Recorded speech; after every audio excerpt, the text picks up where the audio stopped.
2019 Lok Sabha election அனைத்து இந்திய அண்ணா திராவிட முன்னேற்ற கழகம் வாங்கிய வாக்கு பர்சன்டேஜ் 19.9%. 2021 ஆமா 2021 சட்டசபை தேர்தல் அனைத்து இந்திய அண்ணா திராவிட முன்னேற்ற கழகம் வாங்கிய வாக்குகள் 34%. இதெல்லாம் எதுக்கு நான் சொல்றேன்னா, சட்டமன்ற தேர்தலுக்கு வேறு மாதிரியும் லோக்சபா எலெக்ஷனுக்கு வேறு மாதிரியும் ஓட்டு போடுறதுங்கிற ஒரு பேட்டர்ன் இருக்கு. நான் எதுக்கு தான் சொல்றேன் அப்படின்னா, நேற்றைக்கு வந்த அந்த கருத்து கணிப்பு ஒரு டிஷ்யூ பேப்பர் என்ன பொறுத்த மட்டும். Sorry to use this word. Mood of the nation கருத்து கணிப்பு ஒரு டிஷ்யூ பேப்பர்ங்கறீங்களா? அதாவது அந்த மூட் ஆஃப் த நேஷன் உடைய லோக்சபா எலெக்ஷனை கொலேட் பண்ணி அசெம்பிளி எலெக்ஷனை பிரெடிக்ட் பண்றதுங்கிறது ஒரு டிஷ்யூ பேப்பர். ஓ, அப்படின்னா இந்த மூட் ஆஃப் த நேஷன்ல வந்திருக்கிற ஒரு தேசிய அளவிலான பிரிடிக்ஷன்ல உங்களுக்கு உடன்பாடு இருக்கு. இப்ப இந்தியாவுக்கு 302 சீட்டு கிடைக்காதுலாம். ஆனா அதை மையப்படுத்தி நீங்க சட்டப்பேரவை தேர்தல் லோக்கல்ல பிரிடிக்ட் பண்றது அப்படிங்கறதுல உங்களுக்கு உடன்பாடு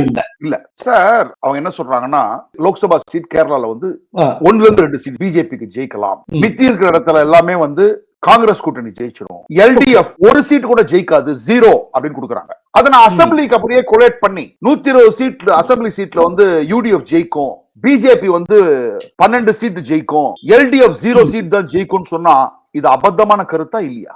ஓகே ஓகே. 2 எலெக்ஷனுமே வேற வேற எலெக்ஷன். கேரளாவை பொறுத்த மட்டும் பார்லிமெண்ட் எலெக்ஷன்னா அங்க காங்கிரஸுக்கு தான் முன்னிலை. அசெம்பிளி எலெக்ஷன் வந்ததுன்னா காங்கிரஸுக்கும் கம்யூனிஸ்டுக்கும் கடும் போட்டி. இங்க திராவிட முன்னேற்ற கழகம் வந்து அந்த இந்தியா கூட்டணியை வச்சு அமைச்சு ஆன்டி மோடி ஓட்டி வாங்கினாங்கிறது உண்மை.